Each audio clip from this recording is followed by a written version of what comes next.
आरंभ करते हैं। आवाज आ रही है?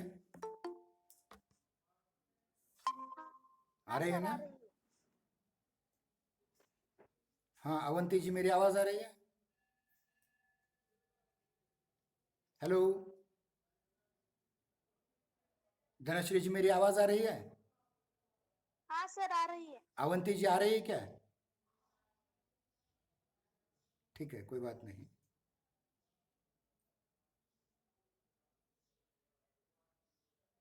देखिए, कल की तासिका में हमने कुछ शब्दालंकार देखे थे।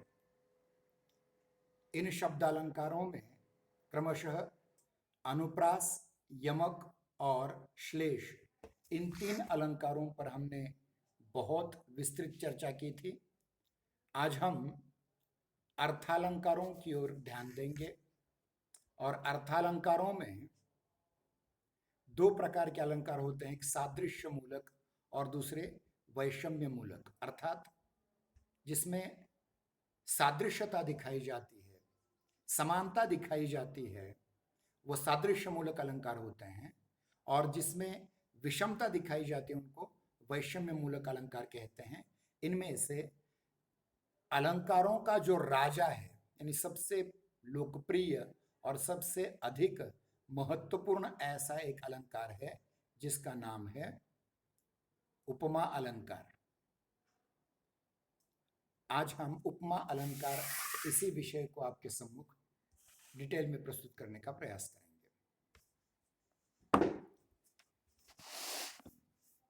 उपमा अलंकार क्या है? उपमा अलंकार, उपमा अलंकार की परिभाषा देते हुए हम कहते हैं, देखिए, जब किन्हीं दो वस्तुओं के गुण, आकृति, स्वभाव आदि में समानता दिखाई दे या दो भिन्न वस्तुओं की तुलना की जाए तब वहां उपमा अलंकार होता है। ध्यान दें कि दो वस्तुओं के गुण, स्वभाव, आकृति इत्यादि में कुछ समानता दिखाई दे या फिर दो भिन्न वस्तुओं की तुलना उसके समान गुणों के आधार पर की जाए तो उसे उपमा अलंकार कहते हैं, वहां उपमा अलंकार होता है। और उपमा अलंकार में एक वस्तु या एक प्राणी की तुलना दूसरी किसी प्रसिद्ध वस्तु या किसी प्रसिद्ध प्राणी से की जाती है। उदाहरण के रूप में हरिपद कोमल कमल, मतलब कमल की तरह हरि के पद भी कोमल हैं, विष्णु के या कृष्ण के पद भी कोमल हैं। अब ध्यान दें, ये जो उदाहरण है यहां हरिपद, कोमल, कमल, ये तीन शब्द हैं और इन तीन शब्दों के आधार पर हमें उपमा अलंकार के अलग अलग अंग देखने होते हैं। यानी उपमा अलंकार में चार अंग होने चाहिए, होते हैं। ये कौन कौन से अंग होते हैं इनकी भी हम संक्षेप में परिचय प्राप्त कर लेंगे। देखिए, एक शब्द हमने एक वाक्य भी दिया था, हरिपद कमल कोमल, कोमल कमल, हरिपद कोमल कमल। यहां देखिए, हरि के चरणों को कोमल के, कमल के फूल के समान कोमल बताया गया है। अब यहां देखिए, उपमा अलंकार तब होता है सही सही मायने में जब इसमें चार अलग अलग अंग होने चाहिए। पहला है उपमेय, दूसरा है उपमान, तीसरा है साधारण धर्म और चौथा है वाचक शब्द। उपमेय, उपमान, साधारण धर्म और वाचक शब्द। उपमेय, उपमान, साधारण धर्म और वाचक शब्द। उपमेय, उपमान, साधारण धर्म और वाचक शब्द।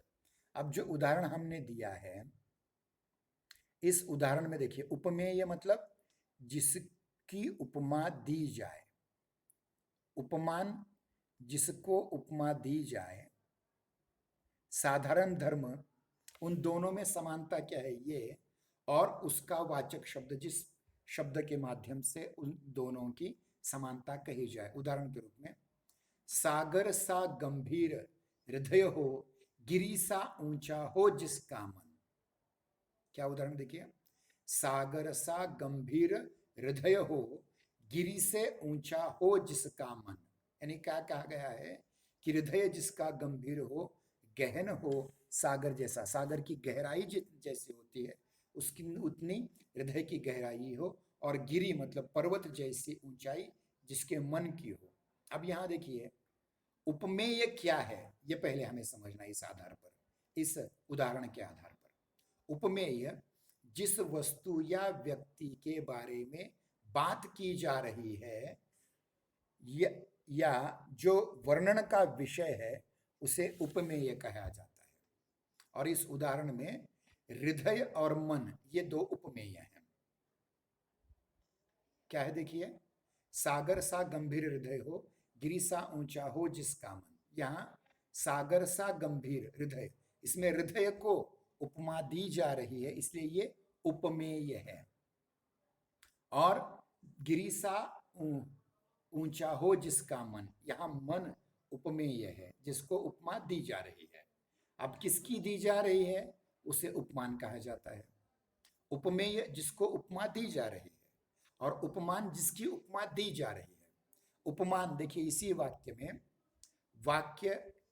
में मतलब वाक्य या काव्य में उपमेय जिस प्रसिद्ध वस्तु की से तुलना की जा रही हो, उपमेय की जिस प्रसिद्ध वस्तु से तुलना की जा रही हो उसे उपमान कहते हैं।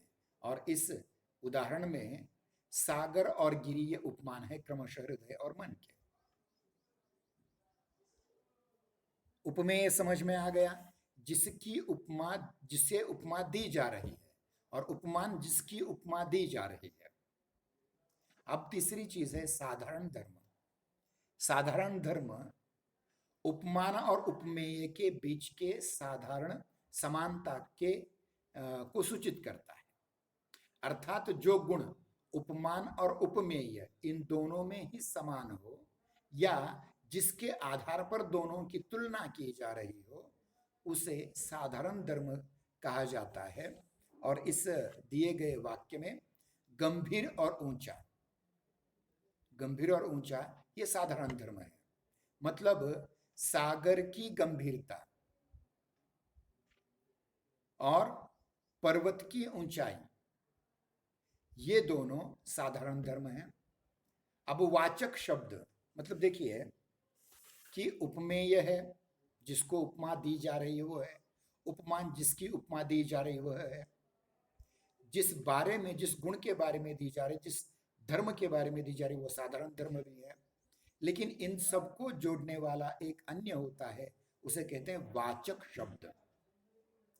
वाचक शब्द वह शब्द होता है जिसके द्वारा उपमान और उपमेय इन दोनों में समानता दिखाई जाती है। जैसे सा, सा क्या है देखिए, सा यह है यहाँ सागर सा गंभीर हृदय।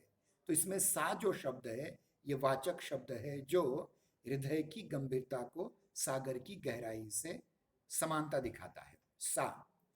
वैसे ही गिरी सा ऊंचा हो जिसका मन, यहाँ सा शब्द जो है वह गिरी और मन दोनों की ऊंचाइयों का बोध कराता है, उनमें समानता दिखाता है। तो ध्यान रहे जितने भी सादृश्य मूलक अलंकार हैं उनमें ये चार अंग हमेशा आते हैं।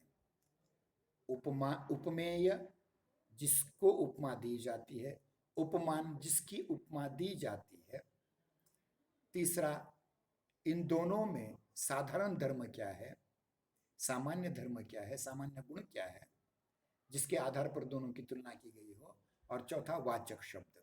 और ध्यान दें मैंने इससे पूर्व आपसे बहुत बार कहा था कि इनमें से कोई अगर लुप्त है, दिखाई नहीं देता, मतलब उपमान, उपमेय, साधारण शब्द धर्म और वाचक शब्द, इन तीनों में चारों में से कोई एक नहीं है तो उसे लुप्तोपमा अलंकार कहा जाता है। अगर वाचक शब्द नहीं है तो उसे कहा जाता है वाचक लुप्तोपमा अलंकार, जो वेदों में सबसे अधिक है। ये बताने की जरूरत नहीं कि सा, ऐसा, जैसा, ये शब्द जहां प्रयुक्त न हो वहां वाचक लुप्तोपमा अलंकार होता है। अब फिर से देखिए, मैं एक उदाहरण जो पहले बताया था उसी को फिर से रिपीट कर रहा हूं। कर कमल सा कोमल है। कर यानी पग था, यहां कर शब्द आया है, यानी जिसके हाथ कमल जैसे कोमल हैं। इस उदाहरण में हाथ को कमल के समान कोमल बताया गया है। वाक्य में दो वस्तुओं की तुलना की गई है, कमल और कर, कर और कमल। अतः यह उदाहरण उपमा अलंकार के अंतर्गत आता है। इसका उदाहरण, इस उदाहरण में कर उपमेय है, कमल उपमान है, कोमल साधारण धर्म है और सा वाचक धर्म है या वाचक शब्द है। कमल उपमेय, कर उपमेय है, कमल उपमान है, कोमल साधारण धर्म है और सा यह शब्द वाचक शब्द है। और आप जानते हैं, जैसा कि हम जानते हैं कि जब किन्हीं दो वस्तुओं की के एक समान धर्म की वजह से उन दोनों की तुलना की जाती है तब वहां उपमा अलंकार होता है। एक और उदाहरण हम पेश करते हैं। पीपर पात सरिस मन डोला। पीपर पात सरिस मन डोला, यहां पीपल का पत्ता यह उपमान है, मन उपमेय है,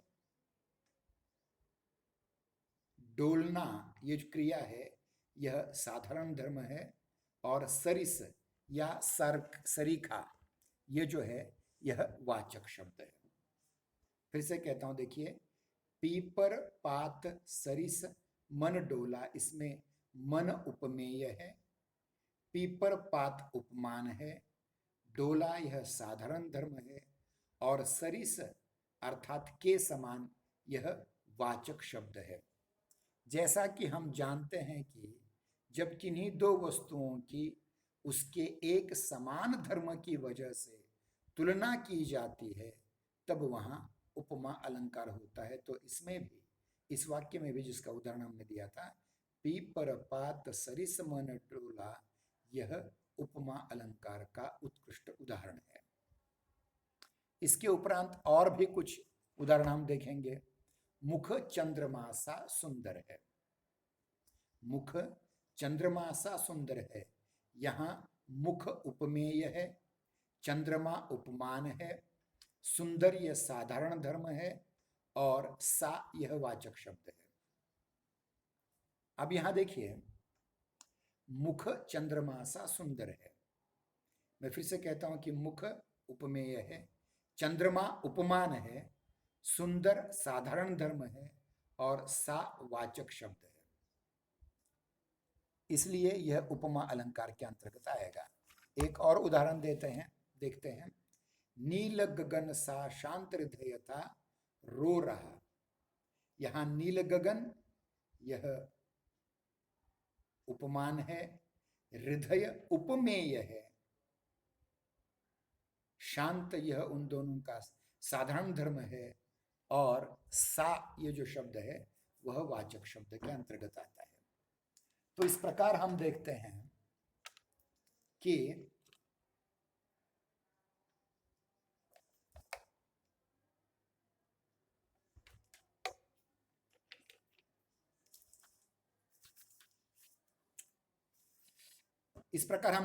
ये जो वाक्य हमने कहा था, नील गगन सा शांत हृदय था रो रहा, तो इसमें नील गगन यह उपमान है, हृदय उपमेय है, शांत साधारण धर्म है और सा वाचक शब्द है।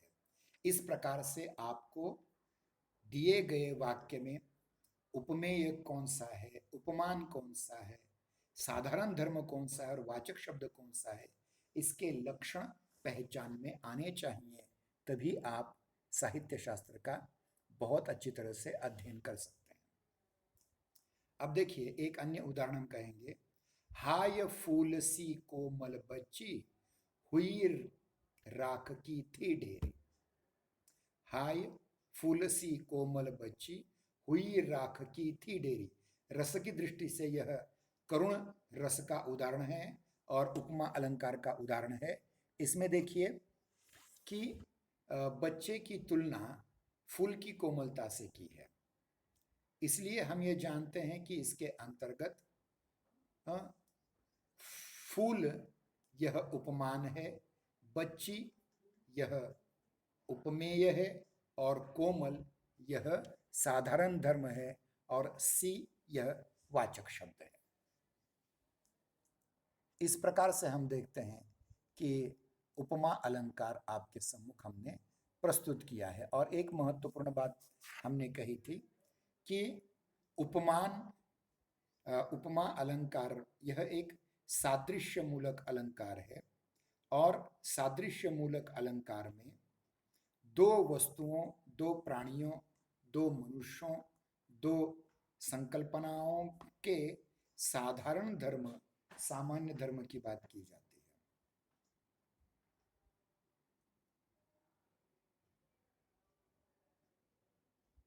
अब देखिए, अब उपमा अलंकार के भेद हमें जानने हैं। उपमा अलंकारों के भेद में क्या है, देखिए इसको पूर्णतः समझें। एक महत्वपूर्ण बात मैं यहां कहना चाहूंगा कि उपमा अलंकार के जितने भी हमने उदाहरण देखे वो पूर्णोपमा अलंकार के हैं। मतलब जिस उपमा अलंकार में उपमेय, उपमान, साधारण धर्म और वाचक शब्द ये चारों अंग हों उसे पूर्णोपमा अलंकार कहते हैं। पूर्णोपमा जिस वाक्य में अथवा जिस काव्य पंक्ति में उपमा के चारों अंग उपमेय, उपमान, साधारण धर्म और वाचक शब्द चारों हों तो उसे पूर्णोपमा अलंकार कहते हैं। ये पूर्ण उपमा है। जैसे नील गगन सा शांत हृदय था सो रहा, ये हमने उदाहरण देखा था। इसमें उपमेय हृदय है, उपमान नील गगन है, समान धर्म शांत है और वाचक शब्द सा है, इसलिए इसे पूर्णोपमा कहा जाता है। मतलब ध्यान दीजिए कि ये चारों तत्व जो हैं ये बहुत महत्वपूर्ण हैं। इन चार तत्वों के संपूर्णता पर, यानी चारों तत्व जब उपलब्ध होते हैं उपमा अलंकार में तो उसे पूर्णोपमा कहा जाता है। और इनमें से कोई एक अंग नहीं है तो उसे लुप्तोपमा अलंकार कहा जाता है। जैसे अगर वाचक शब्द उपलब्ध नहीं है, सा, सी, सरीखा जैसा अगर उपलब्ध नहीं है तो उसे वाचक लुप्तोपमा अलंकार कहा जाता है या वाचक शब्द लुप्तोपमा अलंकार कहा जाता है। उदाहरण के तौर पर कोटि कुलिस सम वचन तुम्हारा, इस शब्द में, इस वाक्य में उपमेय वचन है, उपमान कुलिस है और वाचक शब्द सम विद्यमान है, परंतु इसमें समान धर्म का लोप है, साधारण धर्म का लोप है, इसलिए यहां साधारण धर्म लुप्तोपमा अलंकार है। बहुत बार ऐसा देखा जाता है, ध्यान रखिए कि उपमेय होता है, उपमान होता है, परंतु कभी वाचक शब्द नहीं होता तो उसे वाचक शब्द लुप्तोपमा अलंकार कहा जाता है। और कभी अगर साधारण धर्म नहीं होता तो उसे साधारण धर्म लुप्तोपमा अलंकार कहते हैं। ये दो प्रकार उसके होते हैं। लेकिन बिना उपमान और उपमेय के उपमा नहीं हो सकती, इसलिए इसमें उपमान और उपमेय की आवश्यकता होती ही है। इन दोनों में कोई लुप्त नहीं होता, इन दोनों में किसी का लोप नहीं दिखाई देता। अब इसके उपरांत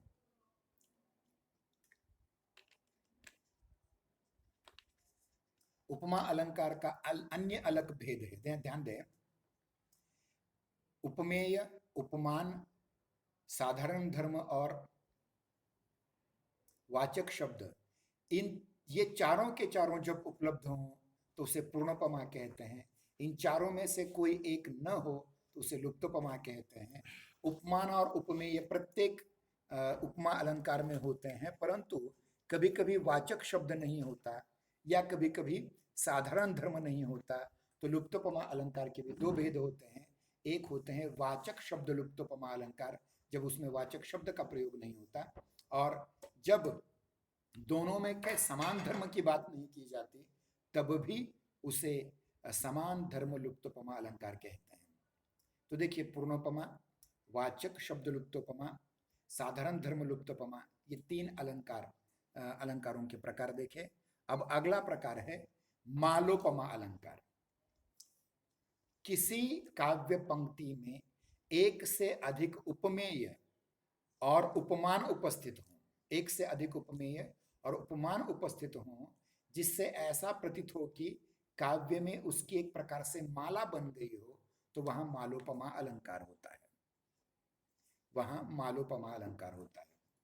देखिए, एक उदाहरण यहां हम पेश करते हैं। देखिए, हिरणी से मीन से सुख खंजन समान चारु, अमल कमल से विलोचन तिहारे हैं। हिरणी से मीन से सुख खंजन समान चारु, अमल कमल से विलोचन तिहारे हैं। अब यहां देखिए, नायिका के आंखों का वर्णन किया है, यह उपमेय है, लेकिन इसके उपमान कितने दिए गए हैं? हिरणी की आंखों से उपमान दिए गए हैं, मीन की मछली की आंखों के उपमान दिए गए हैं, खंजन की आंखों के उपमान दिए गए हैं, और कमल के भी उपमान दिए गए हैं। एक ही कौन है? एक नायिका के आंखों को उपमेय बनाया गया है और उसको अलग अलग उपमान दिए गए हैं। हिरणी की आंखों का उपमान दिया गया है, मीन या मछली की आंखों का उपमान दिया गया है, खंजन नाम का एक पक्षी होता है जिसकी आंखें बड़ी सुंदर होती हैं, उसको भी नायिका के उसका भी उपमान नायिका के आंखों को दिया गया है, और अंत में कमल का। ध्यान रखिए, इसी आधार पर नायिकाओं के नाम रखे जाते हैं, जैसे मृगनयनी, मतलब हिरणी की आंखों की तरह इसकी आंखें आकर्षक हैं, सुंदर हैं। उसी प्रकार मछली की आंखों के समान सुंदर आंखें जिसके, उसको कहा जाता है मीनाक्षी। उसी प्रकार खंजनाक्षी, खंजन नाम का पक्षी होता है, उसकी तरह खंजन नयन कहा जाता है। और उस प्रकार इसी प्रकार कमलाक्षी कहा जाता है। इस प्रकार से देखिए, उपमेय एक ही है कि क्या है? प्रेयसी के नेत्र या नयन, आंखें उपमेय हैं और उसको अलग अलग उपमान दिए गए हैं, इसलिए यहाँ एक महत्वपूर्ण अलंकार है जिसको हम मालोपमा अलंकार कहते हैं। और इसका एक उदाहरण हमने पंचम सत्र में दिया था, लेकिन वो था भूषण का उदाहरण, छत्रपति शिवाजी महाराज के बारे में। छत्रपति शिवाजी महाराज एक उपमेय हैं और उनको कितने उपमान दिए गए हैं? देखिए, इंद्र जिमि जंब पर, वाड़वसु अंब पर, रावण सदंब पर, रघुकुल राज है, पौन बारी बाह पर, शंभुरति नाह पर, ज्यों सहस्त्र बाह पर, राम द्विज राज है, दावा द्रुम दंड पर, चिता मृग झुंड पर, ज्यों भूषण वितुंड पर, जैसे मृग राज है, तेज तम अंश पर, कान्ह जिमि कंस पर, त्यों मिलिच्छ वंश पर, शेर शिवराज है। मतलब यहाँ शिवाजी महाराज के पराक्रम की कितने उपमान दिए गए हैं? इस उपमेय को इंद्र का उपमान दिया गया है, जैसे जंभासुर का वध इंद्र ने किया था। वडवानल पर, वडवानल ये समुद्र में रह करके भी चलता रहता है, वडवानल, इतने बड़े पानी में भी, ये उपमा दी गई है। दूसरी उपमा दी गई शिवाजी महाराज को। तीसरी है रावण का वध करने वाले राम की उपमा दी गई है। सहस्त्रार्जुन का वध करने वाले परशुराम की उपमा दी गई है। कंस का वध करने वाले श्री कृष्ण की उपमा दी गई है। जंगल में लगने वाली आग, जंगल की आग का उपमा दी गई है। इसे कहते हैं मालोपमा अलंकार। मतलब उपमेय एक ही है मगर उपमान उसके एक से ज्यादा हैं, तो यहां मालोपमा अलंकार माना जाता है। अब ध्यान दें, उपमेय क्या है? उपमेय प्रत्यक्ष वस्तु है, प्रस्तुत वस्तु है, और उपमान जो अप्रत्यक्ष है, और अप्रत्यक्ष की उपमा आप प्रत्यक्ष को दे रहे हैं, मतलब उपमान की उपमा उपमेय को दी जा रही है, वह महत्वपूर्ण है। और जैसा कि हमने कहा था कि उपमा अलंकार में 4 महत्वपूर्ण अंग होते हैं, 4 महत्वपूर्ण तत्व होते हैं। उपमेय, उपमान, समान धर्म और साधारण धर्म या समान धर्म, और चौथा वाचक शब्द। अब और कुछ उदाहरण हम आपके सम्मुख प्रस्तुत करने का प्रयास करेंगे। एक एक उदाहरण आपके सम्मुख प्रस्तुत करेंगे। इनमें से कुछ पहले हम ले चुके थे। फूल सी कोमल बच्ची हुई राख की डेरी थी। यहाँ देखिए कि बच्ची की कोमलता फूल के समान बताया गया है। यह देखिए अरविंद शिशु वृंद कैसे सो रहे हैं। यहाँ अरविंद का अर्थ होता है कमल। कमल के जो छोटे छोटे बच्चे हैं वो सो रहे हैं, मतलब शिशु को फूल के समान माना है। मुख बाल रवि सम लाल होकर ज्वाला सा हुआ बोधित। यहाँ मुख की लाली को सूर्य के समान बताया है। नदियां जिनकी यशधारा सी बहती है अब निशी वासर। यहाँ नदी की धारा को यश बहाने वाला बताया गया है। पीपर पात सरिस मंडोला, इसका उदाहरण हमने पहले दिया था। उतर रही है संध्या सुंदरी परी सी। तो यहाँ संध्या उपमेय को परी यह उपमान दिया है, और इन दोनों का साधारण धर्म सुंदरता है, और सी यह वाचक शब्द है। और भी उदाहरण दें। मखमल के झूले पड़े हाथी सा टीला। देखिए मतलब यहाँ जो टीला है, मतलब मखमल यानी विदेशी वस्त्रों की मलमल की होली करने के लिए अनेक वस्त्र डाल दिए हैं, और ऐसा लग रहा है वो हाथी के समान टीला बन चुका है, टिकड़ी जैसा बन चुका है। तब बहता समय शीला सा जम जाएगा। यहाँ समय को पत्थर जैसा, शीला जैसा कहा गया है।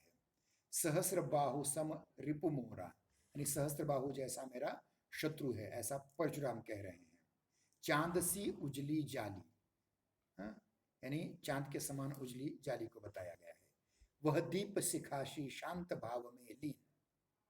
यह महादेव वर्मा की कविता का एक उदाहरण है कि दीप शिखासी शांत, वह मतलब वह नायिका कैसी है, शांत है। यह उसका समान धर्म है दीप शिखा जैसी, मतलब गर्भगृह में कोई दीपक लगाया जाता है जहाँ कोई हवा नहीं आती और वो शांत लौ जलती रहती है, वैसा। कमल सा कोमल गात सुहाना, कोटि कुलिस सम वचन तुम्हारा। कुलिस का मतलब होता है कांटे, हजारों कांटे चुभ जाएं ऐसे तुम्हारे वचन कठोर हैं, चुभने वाले हैं। इस प्रकार से यहाँ उपमा अलंकार दिया गया है। एही सम विजय उपजान दूजा, इस प्रकार का विजय दूसरा कभी नहीं हुआ हो। दिवस का समय मेघ आसमान से उतर रही है, वह संध्या सुंदरी सी धीरे धीरे। इस प्रकार संध्या के समय को, मतलब संध्या काल के समय को किस प्रकार से सुंदरी से, सुंदरी की उपमा दी गई है यहाँ, ये बताया गया है। सिंधु सा विस्तृत और अथाह एक निर्वासित का उत्साह। इस प्रकार देखिए सिंधु सा, सिंधु उपमान है, और निर्वासित का उत्साह यह उपमेय है, और विस्तृत और अथाह उसके साधारण धर्म है। इस प्रकार से अनेक उदाहरण दिए जा सकते हैं। आपको ये समझ में आना चाहिए कि उदाहरण देने पर उसमें ये चारों जो तत्व हैं या चारों अंग हैं उपमा के, उपमेय, उपमान, साधारण धर्म और वाचक शब्द, ये जिसकी समझ में आ जाएगा उसको झट से पहचान में आएगा कि इसमें उपमा अलंकार ही है, अन्य कोई अन्य अलंकार नहीं है। तो इस प्रकार से हम देखते हैं आज हमने आपके सामने उपमा अलंकार प्रस्तुत किया है, और उपमा अलंकार के जो भेद हैं, पूर्णोपमा अलंकार, मारोपमा अलंकार, और उसके उपरांत हम देखते हैं कि लुप्तोपमा अलंकार, खास करके वाचक लुप्तोपमा अलंकार या वाचक शब्दों लुप्तोपमा अलंकार, और उसके उपरांत एक अन्य हमने देखा था वो साधारण धर्म लुप्तोपमा अलंकार। इस प्रकार से उपमा अलंकार के बहुत सारे प्रकार हमने आपके सम्मुख प्रस्तुत किए। एक और बात मैं यहाँ कहना चाहूँगा कि उपमा अलंकार का सबसे आकर्षक और सबसे महत्वपूर्ण उपयोग करने वाले संस्कृत के कवि हैं कालिदास। इसलिए एक श्लोक उनके बारे में कहा जाता है, उपमा कालिदासस्य भारवैर अर्थ गौरवम दंडिनः पदलालित्यम माघे संति त्रयो गुणः।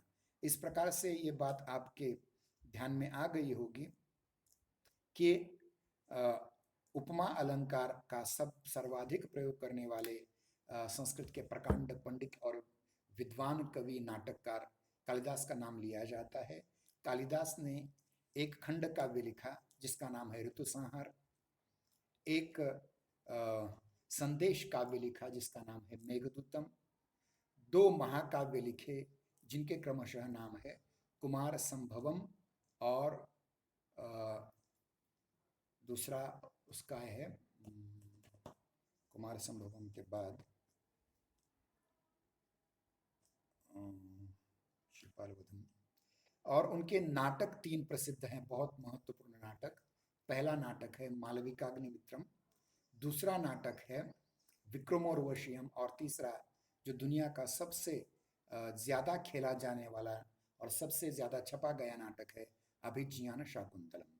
तो इस प्रकार से हम देखते हैं कि उपमा अलंकार में कालिदास की बराबरी आज तक कोई नहीं कर पाया है। हिंदी में भी ऐसे बहुत सारे कवि हैं, खास करके जयशंकर प्रसाद जी का कामायनी अगर आप देखेंगे तो उसमें श्रद्धा नायिका का वर्णन करते हुए उन्होंने कहा है, नारी तुम केवल श्रद्धा हो, विश्वास रजत नग पग तल में, पीयूष स्रोत सी बहा करो जीवन के सुंदर समतल में। इसमें भी उपमा अलंकार हमें दिखाई देता है। तो इस प्रकार आज हमने उपमा अलंकार के सारे भेद उपभेद और उसके प्रधान कवि और उसके प्रमुख उदाहरण हमने आपके सम्मुख प्रस्तुत किए हैं। आज के दिन इतना काफ़ी है। हम कल की तासिका में दूसरे अलंकार को ले रहे हैं जिसका नाम है रूपक अलंकार। रूपक अलंकार में भी उसी प्रकार से चार तत्व होने चाहिए जिन तत्वों की हमने चर्चा की थी, उपमेय, उपमान, साधारण धर्म और वाचक शब्द। लेकिन उसका एक अलग उपमा अलंकार और रूपक अलंकार में क्या भेद होता है और रूपक अलंकार कैसा होता है, यह हम कल की तासिका में देखेंगे। तब तक के लिए धन्यवाद। जय हिंद, जय नागरिक। धन्यवाद, रखते हैं।